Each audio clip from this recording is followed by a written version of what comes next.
Welcome to Scaling the Wall, a podcast where we uncover the real stories behind how people got into cybersecurity in the first place. And what we're learning is, most didn't follow a straight path. And that wall that seems so high from the outside isn't as tall as it really looks. So listen in and see where your story might fit. Let's get to it. I grew up right outside of Baltimore in Maryland. I think about my childhood, it was all sports, soccer, basketball, lacrosse, and that's all that I kind of cared about. Eventually girls became really important at some point, Yep.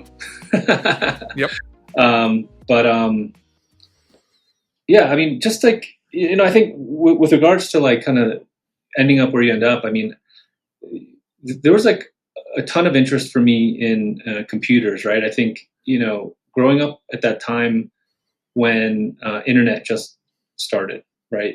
AOL, dial-up, taking up your phone line, that was me as a kid, and figuring out like what, being able to find anything, getting into these chat rooms with all these strangers, Wild times. AOL chat was a huge thing, and it was just so nascent. And I think for a lot of people, that's what opened up computers for consumers, right? Like obviously computers existed before that in the business world and in other areas, but the internet is when computers became a consumer, type thing. And so I always had an interest in computers, and I actually had a system admin job internship when I was in high school. Like I was like really into computers. I built my own computer when I went to college, like from scratch. And it wasn't just like, communications, a little bit of gaming, but not even that much gaming. It was just like, what is this system? What is this technology that's now connecting the whole world, and anything's at your fingertips? And part and parcel with that was an interest in like cyber security and hacking and all that stuff. And I went to college actually intending to do computer science. So I went to Johns Hopkins. I stayed local in Maryland. And I went in there planning to do computer science. And I think it's interesting that I've circled back to tech, but also now circled back into cyber insurance, which is kind of where I had a lot of interest early on. But then I went to college and got really into like career and making money and stuff like that. And I ended up switching to economics, and I met a bunch of people. I played basketball in college, so I met a bunch of most of the team was kind of going to Wall Street or interested in finance, and that was something that was like foreign to me. I grew up. Yeah. My parents are both professors in communication. Computers were something that was part of our family because, like my dad, for instance, as a data scientist, you did programming and a lot of data analysis and stuff with computers. So there was some exposure there. But my parents were like, there was like no connectivity to finance and Wall Street. That was like all foreign and new. And I got to Hopkins, and, they're all talking about going to Wall Street and advising the biggest companies in the world and making all this money and living in New York. And I was like, that sounds pretty interesting to me. And I switched from computer science to econ, and then was just off to the races. And I got a bunch of, internships in finance, and ended up going to JP Morgan to do banking. But it's interesting because technology and computers was something that I was really into as a kid, in middle school and high school. And, I went through this long kind of Wall Street finance career, working at an investment bank, working at a large hedge fund, doing private equity. And all of that was, an amazing learning experience, intellectually stimulating, around smart, amazing, ambitious people.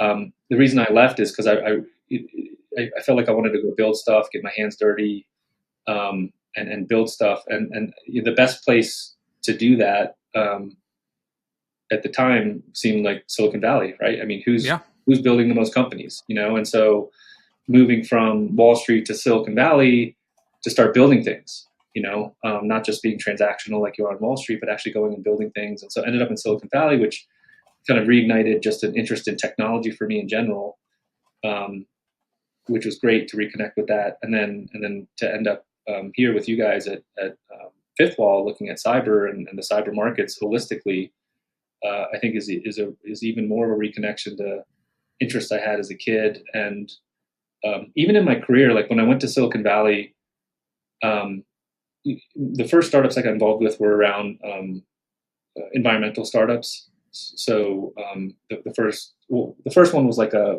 fintech platform around financing home upgrades with like solar and other energy efficient upgrades to your home, and us financing that. Then I went to like a water analytics company to help consumers understand their water usage, detect leaks, make sure they're paying bills and whatnot. But so I really had two interests when I went to the more entrepreneurial side. One was in environmental side of things, and the other one was cyber. I told myself that because on the cybersecurity side, and you know better than me, I mean, it's just completely blown up on the software side. Oh yeah. The last 10 years, I mean, billions and billions and billions. I mean, Wiz just sold for 32 billion, right, to Google, right? And like so much investment and so much interest because my take is like this is an existential threat, whether it's for a business or a country or whatever. It's like it's become this existential threat where because we're so interconnected, anything can happen. And I thought that's a really worthwhile place to invest a career in helping shape whatever that is, right? Defending from cyber threats. And I think what's super interesting about this opportunity is the way that you guys view cyber is like, yeah, sure, you can have the point solutions, you can have the software that helps with defense, but then what, right? You can on a house, you can have locks, you have doors, windows, security system. You still need home insurance, Right. right? Someone can still break in, a fire can still take out your house, right? So you still need that kind of safety net. You still need there's when there's this much kind of cybercrime going on in the world and anyone's at risk, it's not enough just to have your doors locked. You know what I mean? Yeah. It's got so much, so much to unpack here, man. That was amazing.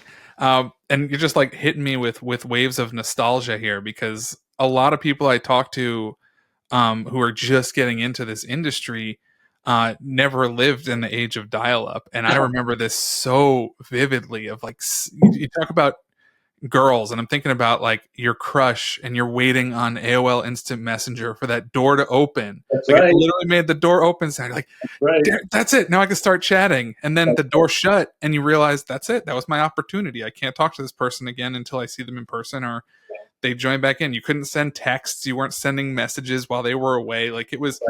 you had your one opportunity to communicate, and that was it. Right. And go ahead. Yeah.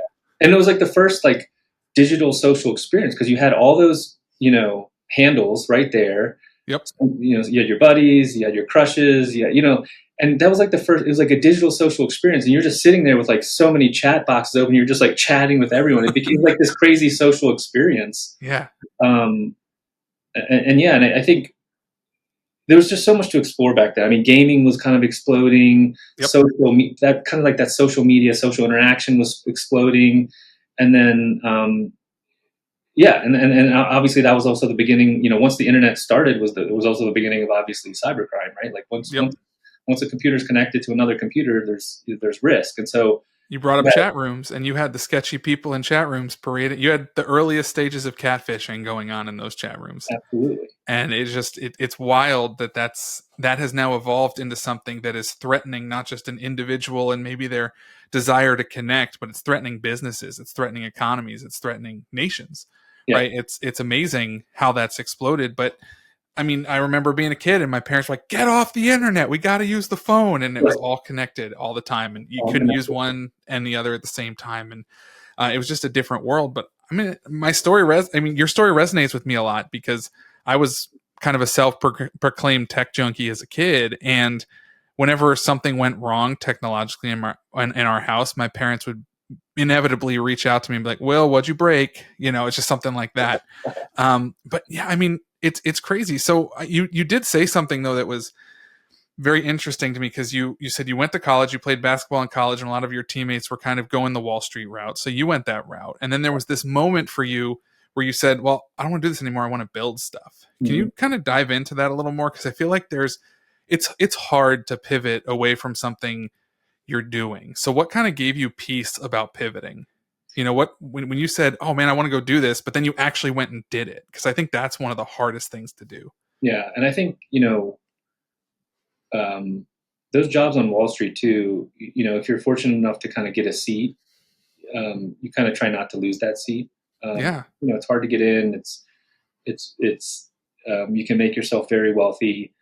But I think, the business is, it's just transactional, right? So like an investment banker, they're just in a way, a broker, right? They're in the middle of two different companies, raising capital or transacting on M&A, buying and selling a business. So you're really a broker in the sense that you're deeply invested for a period of time until that transaction's over, and then you move to the next.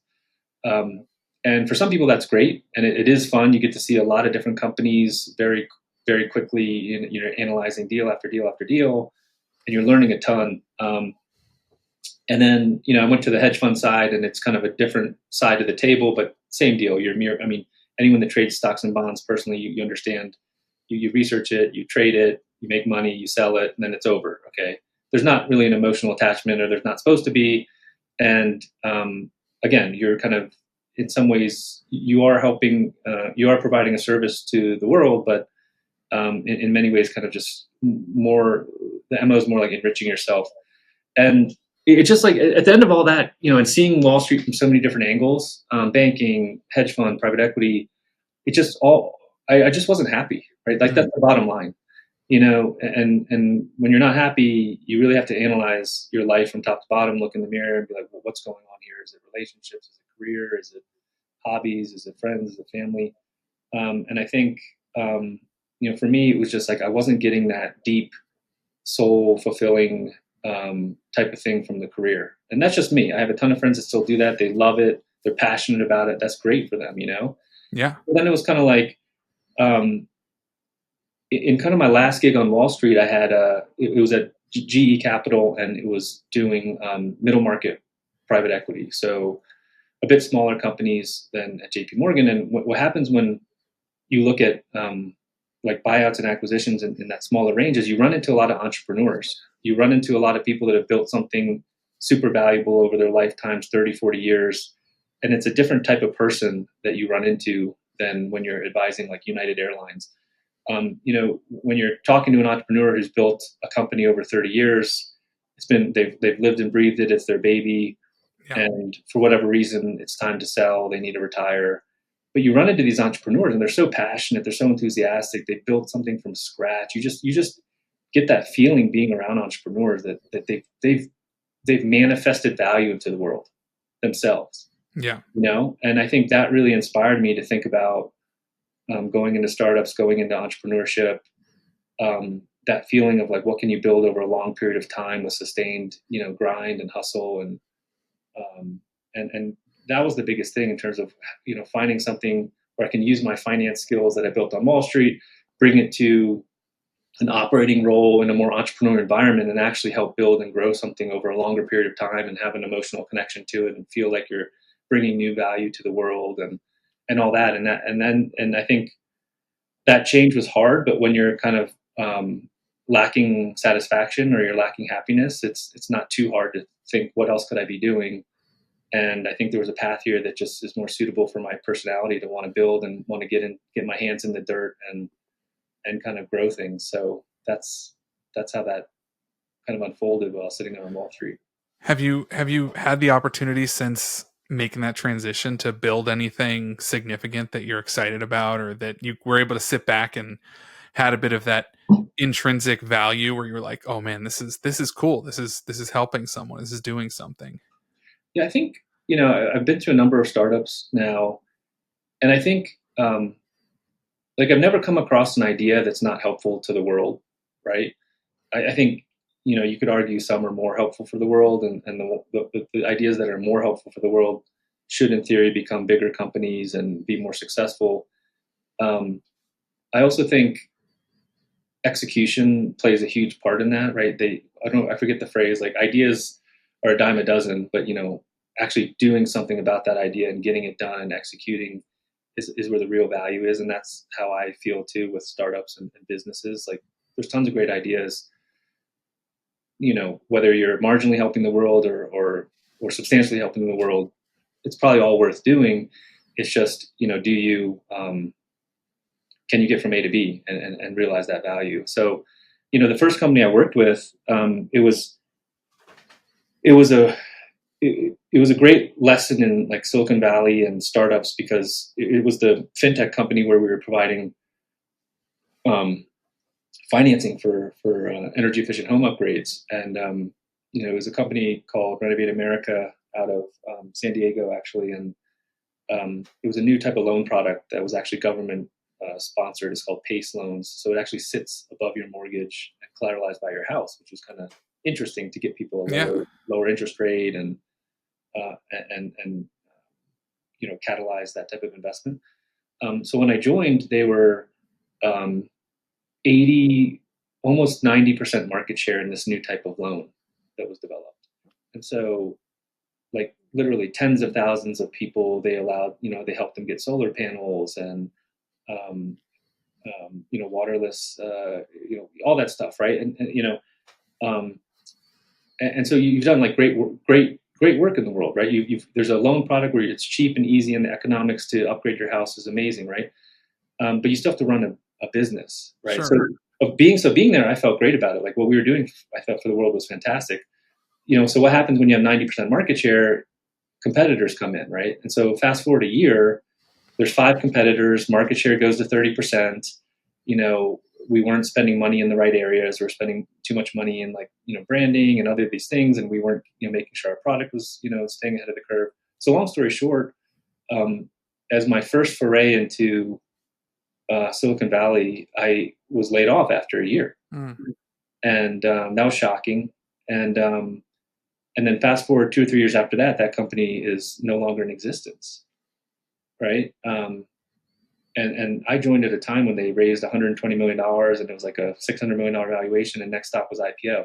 The reason I'm telling you the story, it's kind of the opposite of what you asked for me. When did you create value? But I think what's interesting about the story is, A, it points out this is not easy. B, even if you're on an amazing trajectory, you can't take your foot off the gas, right? You continue to need to make really good moves. You need to continue to execute at a very high level. And then the third is you could be adding great value to the world, but it doesn't mean you're going to stick around, right?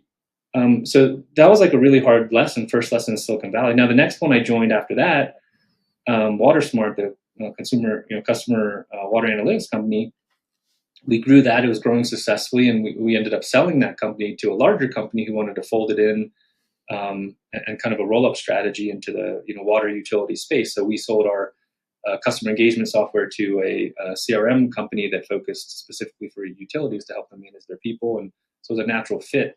And so that's an example where it's a great outcome where you built something that's useful for the world. There's tons of usage. We had LA using it. We had tons of cities around the country that notable cities that have water issues, which is prevalent now. So you added a bunch of value to the world through your customers validate this, and then someone wants to buy you, which kind of ultimately validates you've built something that's truly here to stay and that's valuable, and so that lives on and is continuing to add value to the world. So I think but I think more than like to your question around I think when you're in the startup game, you definitely have to be very focused on the journey and not the outcome as well, which is a kind of a cliched statement, but I think it's so true. Like you just have to enjoy like putting the building blocks together and taking it in direction. And the whole structure could fall down someday or not. But you really have to enjoy just, like I said, getting your hands in the dirt, putting the blocks together, and just being of that mindset. And if you do it well and it's a good idea and it's adding value, it's going to be a great outcome at the end of the day. If for some reason things don't line up and the structure falls down, so be it. You had fun building, and you're going to do something big. You did, and you're doing exactly what you left Wall Street to do, right? You're building, and sometimes you build something that is fantastic and amazing and does well, and sometimes you build something that's not great, and sometimes you build something that's really great, but the world's not ready for it yet. Or it's crazy the risk you take in going into the startup world. And that's, I mean, I'm curious, from the Fifth Wall perspective, you've led and have been a part of some seriously cool stuff. Fast moving companies, some larger companies. So what kind of drew you into a Series A cybersecurity startup, cyber insurance? You mentioned earlier you were interested in cyber insurance. So like, what about that is interesting? Because it's insurance, and we all know insurance isn't interesting at all. So I think, yeah, I've been a lot. I mean, I also spent some time at Facebook working in blockchain. yeah, My last company was a pure AI company in customer support, which is just like a real, um, at the forefront of kind of AI application layer stuff. So you've seen a lot. I think, um, I think like I already had this backdrop in my mind or a mental model in my mind that like cyber security, cyber protection, cyber defense, generally speaking, is just like again, I equated it in my mind to like an environmental startup, right? Like you're protecting the environment, right? You have to protect the businesses, you have to protect the people, you have to protect the governments. I really view it as an existential problem, as I mentioned earlier, and so this was always in the backdrop of my mind. And I think part of I moved to Denver just a couple years ago with my family, and so I was kind of on the lookout for something that was local where I could kind of interact with people in person. Going back to building and putting the blocks together, it's more fun when you're playing with others and not just for me, I think the 100% remote culture, I didn't love. Sometimes feeling like you're still in the pandemic or something, and everyone has their own. Some people love it, some people don't like it. I think hybrid's a great path to the future kind of thing. Um, but so I was looking for something local, and you guys were looking for something local in Denver. Cyber was already in the backdrop of my mind, and then um, hearing about cyber insurance is like, oh, that's interesting. Insurance in one sense, like you said, is maybe not too interesting or whatnot, but it's also like one of the oldest, biggest industries in the world, right? And how to manage risk dates back hundreds of years. And I think when you put cyber and insurance, those two words next to each other, it's almost you're kind of like, what's going on here? That's interesting, right? And when you peel back the onion and you see, when I saw that cyber was only sitting at I don't know 15 or so billion of premiums, and that it's still considered a nascent market, that I was like, really? yeah, Going back to like when we were kids on AIM, like it's only come this far in that amount of time. You know what I mean? And cybercrime is at $10 trillion, and there's only 15 billion of premiums being written. How is this? This isn't like connecting, right? Like yeah, there's so much cybercrime going on in the world, and there's hardly any insurance for it. And so then you dig a layer deeper, and you're kind of like, well, what does it take to build an insurance market? How long does this take normally? Right? Because I would have thought cyber insurance would have been almost like ubiquitous across society at this point. And you look at like the auto industry when cars first came out, and I think the first auto policy was written in like the late 1800s, right before 1900. But auto, um, the state laws saying that everyone had to have auto insurance, that didn't happen until like 50 years later, 60 years later. right, yeah, So the evolution and the maturation of insurance markets is over a long period of time. For whatever reason, you're trying to get someone to buy something net new, right? Hey, you have all this other insurance, now you need this new thing. Okay, why? Well, cybercrime's going through the roof. Okay, but I have all these other policies. Well, they don't cover you. They don't? Are you sure? No, they don't. you know, um, and it's getting a lot better, and coverages are getting better. So it's like, I think what's interesting about getting in this space at this point in time is, the ability to shape the industry. We're still at that nascent point where, what does it mean to underwrite a policy? What does it mean? What is good coverage? How do you protect against systemic risk? How do you how do you really get this to a mature market where maybe even states will require it for every business and consumer? Maybe banks will require it. If you want to do business with a bank, you have to have it. Like those things are coming eventually.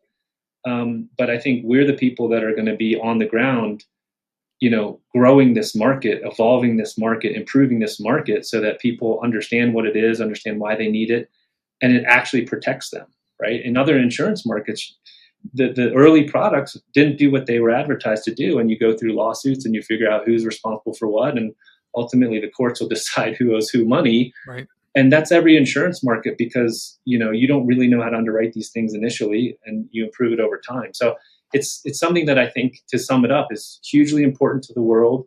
Everyone needs it. It's a market that needs to evolve, needs to grow, needs to learn, and at the end of the day, it's going to be massive. It is. Yeah. There's. I don't remember the exact statistics, but it's weird because it still feels like it's in its infancy. But in another decade, it's proposed that it potentially could surpass like commercial property. And in an Right. age of digital workspaces, that makes a lot of sense. People Yeah. have less property and more employees with internet access. Yeah. So it's wild to see how it could. I mean, we know we talk about AIM and where technology came from, and then realizing that that was only like 20 years ago. Mm-hmm. Like the speed at which technology increases and grows is exponential. So it's just Yeah. it's fascinating to see. So yeah, thanks for sharing that. And now you're in the cybersecurity space, you're in the cyber insurance world, but you're coming in as a CFO, and I feel like a lot of times a CFO is kind of seen as the numbers guy, the money guy, oh, can we do this? Oh, Scott, help me set a budget for this event because I've gone way over already. I could tell Right. you. I mean, that's me actually speaking right now. But anyway, Talk later about that. what do yeah? We'll talk later. What do people? What do you think a lot of people misunderstand about the role of a CFO, specifically because a CFO, being one of the C-suite staff, is a leader of the company, right? You're not just this guy who approves books. Right. So what do a lot of people misunderstand about the role of a CFO? So I think what perhaps some of the misunderstanding about the role is it's evolved a lot over the last 10 or 15 years. So I think 10 or 15 years ago, the CFO was more of an accounting type of profile, right? Maybe, a controller that kind of went into a CFO position that's maybe having a bigger purview over the company. But because you're a numbers person, because the financials impact so many things with the business in terms of they help value the business, right? How valuable you are. You use financials to value a business. Things like for startups, understanding cash runway, understanding when you have to go after funding, how do you put a good capital structure together. So, when you think about it in that context, it's less about kind of accounting and recording what's been going on with the business, and it's what more can I do with these numbers and this data, right? And Mm-hmm. so then it kind of evolved from like an accounting persona to, well, I want this CFO to now be a strategic persona, a strategic partner that can use data and numbers to help inform decisions and improve decision making across the organization.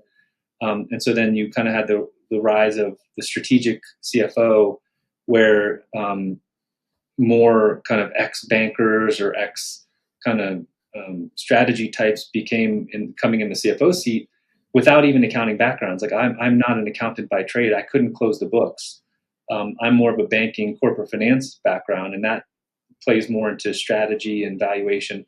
And then it evolved even again to say, okay, that's great that you can help us with strategy, but it's like it comes back to that kind of saying, like, what's the point of strategy if you can't execute on it? It's just like a meaningless thought exercise, right? Or was it Mike Tyson that said, strategy is great until you get punched in the face, or something like that, right? So then it was kind of like, okay, the numbers, you're responsible for all the accounting and record keeping, and we want your strategic insight, we want to have data informed decisions, but now we have to make sure we're going to execute, right? And what's the binding force between strategy and execution? And so for me, I view my role as all of those things: the record keeper, the strategic thinker, the forward forecaster.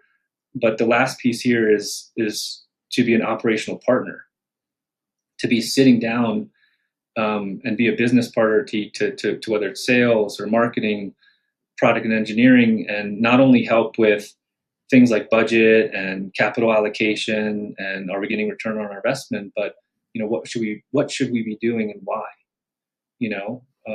And I think the role of the CFO has evolved a ton over the past 15 to 20 years, and there's a ton of demand out of the CFO suite and there should be, and then now you have CFOs that are often owning legal and HR, and stuff like that, because there can always be more done from this leadership position. So I think that's when someone's like, oh, it's just a number, the accountant who says no to everything, who does the budget and just cracks the whip if we're over budget, or says no to everything. I think that's a little bit dated, and I think more modern CFOs have to be more strategic, more collaborative, more constructive, and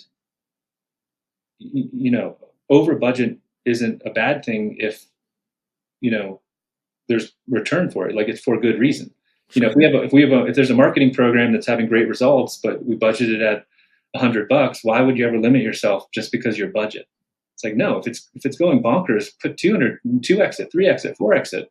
If it's working, let's go. It's not just about kind of saying no and being on budget all the time. So it's being more collaborative and helping, especially for startups, not putting any drag on the business, and really just trying to be a force multiplier. I mean, how awesome too. It just that with the evolution of the CFO role, that, as someone who left Wall Street, say, I want to build something, you're not now coming in as a CFO role and just doing similar stuff to what you were doing. You're taking that's the whole transferable skills mindset, right? You're taking something that you became an expert in, you became really good at, and you're saying, I can now apply that to the strategizing of a company, to the growth of a company, to implementing, to figuring out. I mean, it's like putting puzzles together, right? Like figuring out where if we're putting money into this and this thing's killing it, we're gonna put more money into that. Why not? It's really cool. So as we wrap up here, one other question I always kind of like to pose here is, and in your case, it's very, I think, unique, because you've experienced the big and you've experienced the small. And we have a lot of people who like to get into this industry and they're chasing all different things, logos, sizes, whatever. Mm-hmm. What advice would you give someone who's trying to get into this world and having to decide, do I go big? Do I start with a startup? What kind of direction would you give? You mean someone kind of with my background trying to get into... Anybody who's just looking to get into cybersecurity? Let's say your background, that could be good. Someone who's worked in finance. Well, I think so I think to get into like building companies and wanting to do something great, I really think you have to you really have to be focused on the problem that you're solving, the pain that you're solving. You have to care about that pain or problem, and you just have to be solution oriented. Anything outside of that is not the right reason to do this, right? I think entrepreneurship in general is seeing a problem, seeing a pain point, saying, I think I can fix that. Right? That's like the core. Anything that was invented, developed, it's because there was a problem. Someone said, I think I can fix that. And so I think, but I do think that is often lost. I think a lot of people, in Silicon Valley are chasing exits. They're chasing, money. They're reading the newspaper on some viral startup and being like, why can't that be me? It, can feel like winning a lottery ticket at times. I don't think that's the right reason. I think that could be a nice secondary or third type of motivation. And of course, we all have that in the back of our heads, is, wanting to have livelihoods for ourselves and make sure we're good and our kids are good and all that. But I think really it has to be, be super problem focused, super solution focused, and success will follow if you just stick with that mantra. So you have to really like and enjoy the problem, and I think from talking to you and telling you a little bit about my background and the interest from early on, and just even intellectually thinking about insurance markets and cyber insurance markets, and how can we make this more robust? How can we make the policies better? How can we make the premiums lower? How can we make the risk appetite better of the carriers? I mean, there's so much to do here. But the core problem is really people need to be protected from this type of crime. Yeah. Whether you want to work on that type of problem or not, does it interest you? Are you excited about it? And if so, great. Then let's really iterate on solutions that's gonna work in the industry. So I think it's really just that, and I think it's just, I've seen it so many times, like overlooking just the core problem solution versus all the other kind of bells and whistles or other reasons why you'd want to do something. Like, for instance, you could say, I want to be rich because I want to go have an exit. You could say, I don't want a boss, so I want to be like autonomous, right? Like, there's like so many other reasons you could say, like, why do I want to be in a startup, or why do I want to be in a smaller company, or why do I want to go do my own thing? And again, I think those are like second or third degree type things, but you really have to be focused on the problem and solution, or else I don't think you'll really succeed to the level that you want. Yeah, the way you phrase that, being focused on the problem and solution rather than just chasing an exit, chasing a paycheck, chasing your big break. Yeah, It's Silicon Valley, the tech industry, the startup industry. It's not. It can't just be the tech version of Hollywood, where you have an actor who's going there, who's working in a diner until they make their big break. Right? You actually have a problem you want to solve, and you have to be excited about solving that problem, being willing to put in the work to solve that problem. And I think right. that's where you see, because I had a guest on here months ago. He said, "Look, I'm not going to lie. The salaries in this industry are great. I mean, Hmm. people, you're probably gonna make good money if you're working at a startup because they're like, we want you, we're gonna pay you, we're gonna take the risk. Right. But at the same time, if that's the only reason you're getting into it, I mean, you're not gonna. Are you gonna make a difference? Or are you just chasing after a paycheck? You chasing an exit? I'm sure people are successful doing those things, but it's what's the heart of the people working here. Right. So And yeah, it's too hard. It's too hard. Like, I think if you're just wanting that, you're going to bail, because it's too hard to build a business. It's too hard to, in our case, um, really disrupt and create a whole new kind of framework for cyber insurance and what a wholesaler can be and the tech that can be involved in what we're doing. And it's just too hard, right? It's a grind. yeah, It's not. You don't just get your big break. The big break is earned through daily grind. You know, and it's kind of like everyone thinks. These startups, they read about these overnight successes and all this stuff. It's way more often than not, it's a long grind to get to that success, like the 10-year overnight success. Thanks for listening to Scaling the Wall. This episode was brought to you by UKON. At UKON, we believe everybody has the right to survive a cyber attack. Learn more at ukon.com. That's UKON.com. Be sure to check out the show notes if you want to learn more about and connect with our guests from this episode. And if you enjoyed the show and like what you heard, please leave us a review on Apple Podcasts, subscribe on YouTube, and hit the bell so you never miss a future episode. See you next time.